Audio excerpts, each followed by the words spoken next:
అందరికీ నమస్తే. శ్రోతల కోరిక మేరకు శ్రీ కొమ్మూరి సాంబశివరావు గారు రచించిన సస్పెన్స్ థ్రిల్లర్ డిటెక్టివ్ నవల నన్ను చంపకండి తర్వాత భాగం. ముందు భాగాల కోసం డిస్క్రిప్షన్లో మరియు కామెంట్ బాక్స్లో ప్లేలిస్ట్ యొక్క లింక్స్ ఉన్నాయి, ఒకసారి చూడండి. ఇక కథలోనికి వెళితే, ఫిబ్రవరి 14వ తేదీ రాత్రి 7:40 నేను ఇంటికి వచ్చినప్పుడు టాక్సీ డ్రైవరు జగన్నాథం సాక్ష్యం ఇచ్చారు కనుక అన్నాడు కోటేశ్వరయ్య ధీమాగా. ప్రాసిక్యూటర్ 2 నిమిషాలు కోటేశ్వరయ్యని పరీక్షగా చూశాడు. ఇంకా ఏం ప్రశ్నలు అడిగితే ఆయన సాక్ష్యం ఖండించవచ్చా అని ఆలోచించి, తన సాక్ష్యంతో తన మీదే నేరం మోపేందుకు అవకాశం ఇస్తున్న మనిషిని ఏం క్రాసు పరీక్ష చేస్తే ఏం ప్రయోజనం అనుకుని కూర్చున్నాడు. యుగంధర్ తర్వాత సాక్షిగా శేఖర్ చదువుతున్న ట్యుటోరియల్ కాలేజీలో లెక్చరర్ని పిలిపించాడు. మీ పేరు? గురుపాదం. వృత్తి? ట్యుటోరియల్ కాలేజీలో లెక్చరర్ని. ముద్దాయి శేఖర్తో మీకు పరిచయం ఉందా? ఉన్నది. ఎంతకాలం నుంచి? దాదాపు 6 నెలల నుంచి. మీకు అతనితో ఎలా పరిచయం అయింది? అతను మా కాలేజీ విద్యార్థి. ఫిబ్రవరి 14వ తేదీన ముద్దాయిని చూశారా? చూశాను. ఎక్కడ చూశారు? మా కాలేజీలో. ఎన్ని గంటలప్పుడు చూశారు? సాయంకాలం 6 గంటలప్పుడు. ముద్దాయిని దూరం నుంచి చూశారా లేక మాట్లాడారా? మాట్లాడాను. ఆ వేళ ముద్దాయిని చూడటం అదే ఆఖరుసారా? కాదు, తర్వాత నా క్లాసులో కూడా చూశాను. ఎన్ని గంటలకి? 6:30కి. మీ క్లాసు ఎన్ని గంటలకి వదిలేశారు? 7:45 క్లాసు వదిలే వరకు ముద్దాయి క్లాసులోనే ఉన్నాడా? ఉన్నాడు. ఉన్నాడని మీరు నిశ్చయంగా ఎలా చెప్పగలుగుతున్నారు? క్లాసు సాగుతుండగా బయటికి వెళ్ళి ఉండవచ్చు కదా. బయటికి వెళ్ళాలంటే నా ముందు నుంచే వెళ్ళాలి. నాకు కనబడకుండా వెళ్ళటానికి వీలు పడదు. అదీ కాక క్లాసు పూర్తయిన తర్వాత నన్ను అడిగి ఒక పుస్తకం కూడా తీసుకున్నాడు. కనుక ముద్దాయి 14వ తేదీ సాయంకాలం 6 గంటల నుంచి 7:45 వరకు మీ కాలేజీలో ఉన్నట్లు మీరు నిశ్చయంగా చెప్పగలరా? 6:45 నుంచి 7:45 వరకు నా క్లాసులోనే ఉన్నాడని నేను నిశ్చయంగా చెప్పగలను. అంతే అన్నాడు యుగంధర్. ఆ లెక్చరర్ని క్రాసు పరీక్ష చేయటం వల్ల కలిగే ప్రయోజనం ఉండదనుకున్నాడు ప్రాసిక్యూటర్. తర్వాత సాక్షిగా ఒక 20 ఏళ్ల కుర్రాడిని బోనులో ఎక్కమన్నాడు యుగంధర్. నీ పేరు? మురళీధర్. నీకు ముద్దాయి శేఖర్తో పరిచయం ఉన్నదా? ఉన్నది. మేమిద్దరము ఒకే ట్యుటోరియల్ కాలేజీలో చదువుతున్నాము. ఫిబ్రవరి 14వ తేదీ సాయంకాలం ముద్దాయిని నువ్వు చూసావా? చూశాను. ఎక్కడా? కాలేజీలోనే. కాలేజీలో ఎక్కడ చూసావు? ఇంగ్లీష్ క్లాసులో నా పక్కనే కూర్చున్నాడు. ఇంగ్లీష్ క్లాసు ఎన్ని గంటలకి ప్రారంభమై ఎన్ని గంటలకి ముగిసినది? 6:30కి ప్రారంభమై 7:30కి అయిపోయింది. అయితే 6:45 నుంచి 7:45 వరకు ముద్దాయి నీ పక్కనే కూర్చున్నాడా? అవును. యుగంధర్ పరీక్ష చేయడం పూర్తయిందని చెప్పగానే క్రాసు పరీక్ష చేయనవసరం లేదని ప్రాసిక్యూటర్ తల తిప్పాడు. తర్వాత డిఫెన్స్ సాక్షిగా ఇంకొక విద్యార్థిని బోను ఎక్కించాడు యుగంధర్. నీ పేరు? స్వామినాథన్. నీకు ముద్దాయితో పరిచయం ఉన్నదా? ఉన్నది. ఫిబ్రవరి 14వ తేదీ నువ్వు ముద్దాయిని చూసావా? చూశాను. ఎక్కడా? నేను చదువుతున్న కాలేజీలోనే. కాలేజీ వసారాలో చూసావా? లేక కాదు, ఇంగ్లీష్ క్లాస్లో చూశాను. ముద్దాయి నీకు ఎంత దూరంలో కూర్చున్నాడు? నా పక్కనే కూర్చున్నాడు. క్లాసు ఎన్ని గంటలకు పూర్తయింది? 7:45 క్లాసు పూర్తి అయ్యేంత వరకు ముద్దాయి నీ పక్కనే ఉన్నాడా? అవును అన్నాడు స్వామినాథన్. అంతే అని యుగంధర్ ప్రాసిక్యూటర్ వైపు తిరిగి సాక్షిని క్రాసు పరీక్ష చేయవచ్చునని చెప్పాడు. ఆ సాక్షిని కూడా క్రాసు పరీక్ష చేయవలసిన అవసరం లేదన్నాడు ప్రాసిక్యూటర్. యుగంధర్ కోర్టు మధ్యలో నిలబడి, యువర్ ఆనర్, డిఫెన్స్ సాక్ష్యం ఇంతటితో ముగిసింది అన్నాడు. నిమిషం పాటు మౌనంగా ఉండి, ముద్దాయి శేఖర్ మీద అసలు కేసు లేదని కోర్టు వారికి విన్నవించుకుంటున్నాను. హత్య 7:30 8 మధ్య జరిగిందని పోస్ట్ మార్టం రిపోర్టు ద్వారా ప్రాసిక్యూషన్ రుజువు చేసింది. కోటేశ్వరయ్య 14వ తేదీ రాత్రి 7:40 తన ఇంటి దగ్గర టాక్సీ దిగి తిన్నగా మోటార్ కారు షెడ్డులోనికి వెళ్ళాడని, అప్పటికే శారద హత్య చేయబడి ఉన్నదని కోటేశ్వరయ్య సాక్ష్యం ద్వారా డిఫెన్సు రుజువు చేసింది. అంతేకాక జగన్నాథం సాక్ష్యం ద్వారాను, టాక్సీ డ్రైవర్ షణ్ముగం సాక్ష్యం ద్వారాను కోటేశ్వరయ్య ఫిబ్రవరి 14వ తేదీ రాత్రి 7:40 తన ఇంటి ముందు టాక్సీ దిగినట్లు డిఫెన్సు రుజువు చేసింది. శారద శవం బోర్లా పడి ఉన్నదని, ఆమె రొమ్ములో కత్తి పొడవబడి ఉన్నదని, ఆ కత్తిని తీసుకుని ఎన్నూరులో ఒక చెరువులో పడేశానని కోటేశ్వరయ్య సాక్ష్యమిచ్చాడు. హత్య చేసిన ఆయుధాన్ని ప్రాసిక్యూషన్ కోర్టులో దాఖలు చేయలేదు. ఇన్వెస్టిగేటింగ్ ఆఫీసర్లకి హత్య చేసిన ఆయుధం దొరకలేదు. కనుక కోటేశ్వరయ్య కత్తి గురించి చెప్పిన విషయం అంగీకరించవలసి ఉన్నదని మనవి చేసుకుంటున్నాను. ఫిబ్రవరి 14వ తేదీ రాత్రి 7:40 పూర్వమే హత్య జరిగిందని అంగీకరించవలసి ఉంది.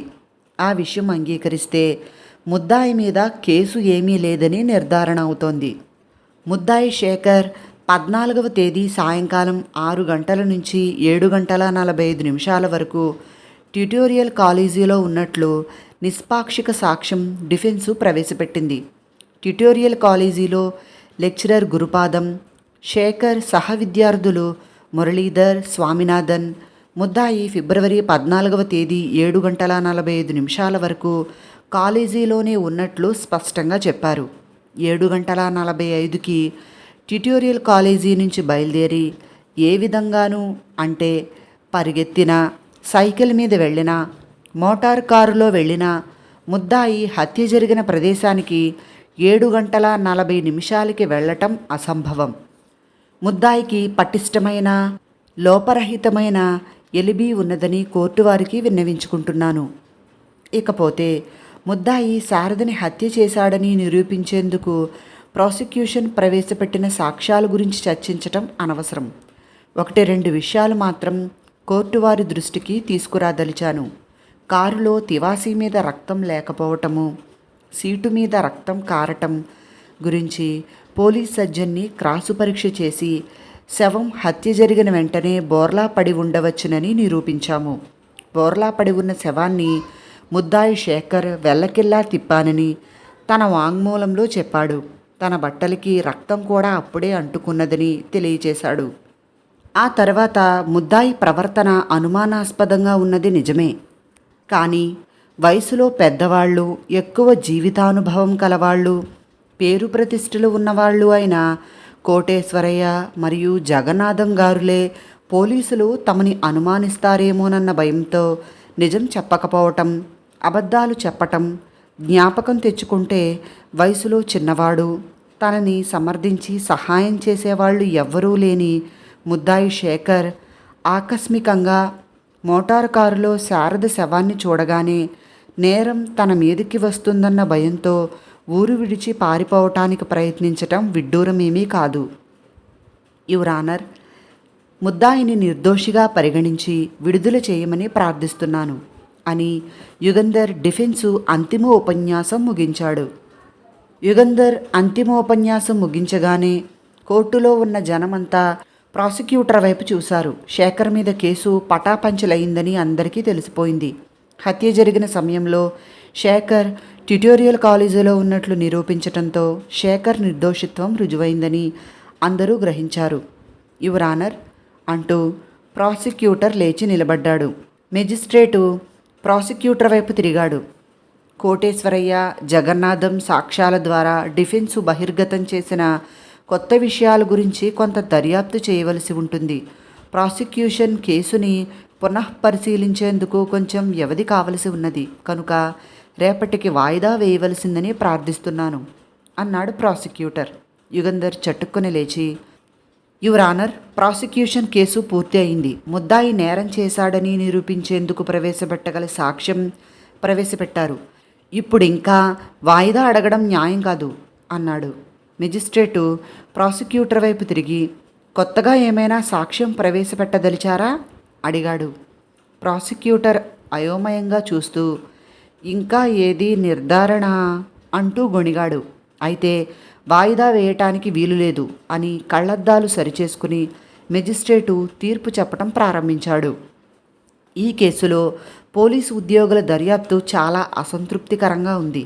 హత్య జరిగిందని తెలియగానే మానభంగం జరిగినట్లు అనుమానించేందుకు ఆస్కారం కనిపించగానే ఆ ప్రాంతాలలో మానభంగం చేసిన పాత నేరస్తుడి కోసం వెతికారు. పోలీసుల అనుమానానికి అనుకూలంగా ముద్దాయి హత్య జరిగిన కాసేపటికి హత్యా ప్రదేశానికి వెళ్ళటం, అతని బట్టలకు రక్తం అంటుకోవటం, తన మీద నేరం మోపబడుతుందని భయపడి పారిపోవటం జరిగింది. ఇన్వెస్టిగేటింగ్ ఆఫీసరు క్షుణ్ణంగా దర్యాప్తు చేయకుండా సూచనాపూర్వకమైన సాక్ష్యాలు ఆధారాలతో ముద్దాయి మీద ఛార్జీ దాఖలు చేయటం శోచనీయం. 7:40 పూర్వం హత్య జరిగిందని శారద భర్త కోటేశ్వరయ్య సాక్ష్యం వల్ల రుజువైంది. ఆ విషయంలో ఆయన సాక్ష్యం సందేహించవలసిన కారణం కనిపించటం లేదు. 7:40 టాక్సీలో ఇంటికి వెళ్ళినట్లు టాక్సీ డ్రైవర్ కూడా సాక్ష్యం ఇచ్చాడు. 7:45 వరకు ముద్దాయి హత్య చేసి ఉండటానికి అవకాశమే లేదు కనుక ముద్దాయి మీద కేసు తోసివేస్తున్నాను అని తీర్పు ఇచ్చాడు మెజిస్ట్రేటు. నేను మళ్ళీ బ్రతికి బయటపడతాననుకోలేదు అన్నాడు శేఖర్. నువ్వు యుగంధర్ గారికి చాలా రుణపడి ఉన్నావు అన్నాడు రామ్మూర్తి. యుగంధర్ కన్సల్టింగ్ రూమ్లో యుగంధర్, రాజు, రామ్మూర్తి, శేఖర్, లత కూర్చుని ఉన్నారు. నాకన్నా ఎక్కువ ఆమెకి రుణపడి ఉన్నావు. మానభంగం నేరానికి శిక్షపడి హత్యా నేరానికి అరెస్ట్ అయిన నీ మంచితనంలో, నీ నిర్దోషిత్వంలో నమ్మకం పోని ఆ అమ్మాయి రుణం తీర్చుకోవాలి. నువ్వు మంచివాడవు కాకపోతే లత అంత గుడ్డిగా నిన్ను ఎందుకు నమ్ముతుందా అని ఆలోచించి నేను ఈ కేసు తీసుకున్నాను అన్నాడు యుగంధర్ నవ్వుతూ. లత సిగ్గుతో తల వంచుకున్నది. అంతలో కాలింగ్ బెల్ గణగణ మోగింది. రాజు, ఎవరై ఉంటారు అడిగాడు యుగంధర్. ఇంకెవరు, మన మిత్రుడై ఉంటాడు అని రాజు వెళ్ళి డిటెక్టివ్ ఇన్స్పెక్టర్ స్వరాజ్యరావుని వెంట పెట్టుకుని వచ్చాడు. హలో యుగంధర్, ఎంత పని చేశారు అన్నాడు స్వరాజ్యరావు గదిలోనికి వస్తూనే. నేనేం చేశాను అడిగాడు యుగంధర్ నవ్వుతూ. కోటేశ్వరయ్య గురించి నాకు ఒక్క మాట చెప్పి ఉంటే శేఖర్ని అసలు అనుమానించే వాళ్ళమే కాదు కదా. అదా, ఆ విషయం నాకు నిన్నటి వరకు తెలియదు. అప్పుడు మీకు చెప్పినా ప్రయోజనం ఉండదని ఊరుకున్నాను. కత్తి కోసం మా మనుష్యులు ఎన్నూరు చెరువులో గాలిస్తున్నారు. ప్రస్తుతం కోటేశ్వరయ్యని కస్టడీలోనికి తీసుకున్నాము. కత్తి దొరకగానే ఛార్జీ ఫైల్ చేస్తాము. అలాగా అన్నాడు యుగంధర్ తనకు ఆ విషయంలో ఇంట్రెస్ట్ లేనట్టు. అంతలో ఫోన్ మోగింది. Hello, Yugandhar speaking. 5 నిమిషాలు మాట్లాడి రిసీవర్ హుక్ మీద పెట్టి ఇన్స్పెక్టర్ వైపు తిరిగాడు యుగంధర్. కోటేశ్వరయ్య లాయర్ మాట్లాడాడు. ఆయనకి క్రిమినల్ కేసులో అనుభవం లేదట, నా సహాయం అడుగుతున్నారు అన్నాడు. స్వరాజ్యరావు పక్కపక్క నవ్వి, బాగుంది, కోటేశ్వరయ్యని ఈ చిక్కుల్లో పెట్టింది మీ దర్యాప్తే అన్నాడు. అవును, అందుకే నన్ను కేసు తీసుకోమంటున్నారు. అదేమిటి? కోటేశ్వరయ్య తను హత్య చేయలేదని, తన సాక్ష్యంలో చెప్పినది నిజమని, తన నిర్దోషిత్వం రుజువు చేయమని అడుగుతున్నాడట. స్వరాజ్యరావు యుగంధర్ని సూటిగా కళ్ళల్లోనికి చూసి, కోటేశ్వరయ్య నిర్దోషి అని మీరు కూడా అంటారా అడిగాడు. కోటేశ్వరయ్య నేరం చేశాడా లేదా అనే విషయం గురించి నేను దర్యాప్తు చేయలేదు. శేఖర్ నిర్దోషిత్వాన్ని రుజువు చేయటానికే శ్రమపడ్డాను. కానీ నా అభిప్రాయం చెప్పమంటే చెబుతాను. చెప్పండి అడిగాడు స్వరాజ్యరావు. తను మళ్ళీ తప్పుదోవలో పడ్డానేమో అన్న భయంతో. హత్య చేసింది కోటేశ్వరయ్య కాదంటాను. గుడ్ గాడ్, కోటేశ్వరయ్యకు కూడా నిర్భేదమైన ఎలిబి ఉన్నదా ఏమిటి? లేదనుకుంటాను. అయినా ఆ విషయం నేను దర్యాప్తు చేయలేదని చెప్పాను కదా. అయితే కోటేశ్వరయ్య హత్య చేయలేదని ఎందుకు అనుకుంటున్నారు? ఒకటి, కోటేశ్వరయ్యకి శారదని హత్య చేయవలసిన అవసరం లేదు. ఆమెను ఎందుకు హత్య చేయాలి? మీరే ఆలోచించండి. శారద శీలవతి కాదు, నిజమే. ఆ విషయం కోటేశ్వరయ్యకి తెలుసు. ఈర్ష్య, ఆవేశం ఆపుకోలేక పెళ్ళి అయిన కొత్తలో హత్య చేసి ఉంటే అర్థముంది. కానీ 3 ఏళ్ల తర్వాత తన భార్య శీలవతి కాదని పెళ్ళైన ప్రారంభంలోనే తెలుసుకున్న తర్వాత తను కూడా ఇంకో ప్రణయం సాగిస్తూ ఉండగా ఇప్పుడు హత్య చేయవలసిన అవసరం ఏముంది? స్వరాజ్యరావు ఆలోచిస్తూ సిగరెట్ వెలిగించి, ఒకటి అని ప్రారంభించారు, మరి రెండో కారణం అని అడిగాడు. యుగంధర్ తల ఆడించి, కోటేశ్వరయ్య సెంట్రల్ స్టేషన్లో దిగగానే టాక్సీ ఎక్కి తిన్నగా ఇంటికి వెళ్ళాడు. నిజంగానే భార్యని హత్య చేయదలుచుకుంటే అంత అనాలోచితంగా టాక్సీలో వెళతాడా? తను ఆ సాయంత్రం మద్రాసు వచ్చినట్లు బాహాటమైన సాక్ష్యం సమకూర్చి మద్రాసులో లేనని, బెంగళూరులో ఉన్నానని అబద్ధం చెబుతాడా? కోటేశ్వరయ్య ప్రవర్తనను బట్టి ఆలోచిస్తే 14వ తేదీ సాయంత్రం తను ఇంటికి రావటం మరుగుపరచాలన్న ప్రయత్నం ఏమీ లేదని తెలుస్తోంది. శారద శవాన్ని చూసిన తర్వాత, తన కత్తితో ఆమె హత్య చేయబడ్డదని తెలుసుకున్న తర్వాత అతని మతిపోయి అనుమానాస్పదంగా ప్రవర్తించాడని అనుకోవాలి అన్నాడు. అంతేనా? అడిగాడు స్వరాజ్యరావు. అన్నిటికన్నా ముఖ్య విషయం కత్తి. ఆ కత్తి కోటేశ్వరయ్యదే. నిజమే. ఆయన బెంగుళూరుకి కత్తి తీసుకువెళ్ళాడా లేక ఇంట్లోనే ఉన్నదా? ట్యాక్సీ దిగి తిన్నగా షెడ్లోనికి వెళ్ళాడు. ఇంట్లోనికి వెళ్ళలేదు. కత్తి బెంగుళూరుకి తీసుకువెళ్ళలేదని, ఇంట్లోనే ఉన్నదని సాక్ష్యం సంపాదించగలిగితే కోటేశ్వరయ్య నిర్దోషిత్వం రుజువు అవుతుంది. అయితే మరి శారదను ఎవరు హత్య చేసి ఉంటారు? అడిగాడు స్వరాజ్యరావు నీరసంగా. యుగంధర్ పకపకా నవ్వి, ఇన్స్పెక్టర్, అంత నీరసించకండి. అనుమానించటానికి చాలామందే ఉన్నారు. ఆమె ప్రియులకి లెక్కలేదు. మాజీ ప్రియులెవరో, ప్రస్తుత ప్రియులెవరో కనుక్కునేందుకు ప్రయత్నించండి. వాళ్లలో ఎవరో ఒకడో లేక వాళ్ళ భార్యలలో ఎవరో ఒకరు శారద మీద ఉన్న ద్వేషం వల్ల ఆమెను చంపి ఉంటారు అన్నాడు. గుడ్ గాడ్, కేసుని చాలా హోప్లెస్ చేసేస్తున్నారు అన్నాడు ఇన్స్పెక్టర్. యుగంధర్ రాజు వైపు తిరిగి, రాజు, ఆ ముసలమ్మ దగ్గర నుంచి నువ్వు తెచ్చిన జాబితా ఇన్స్పెక్టర్కి ఇయ్యి అన్నాడు.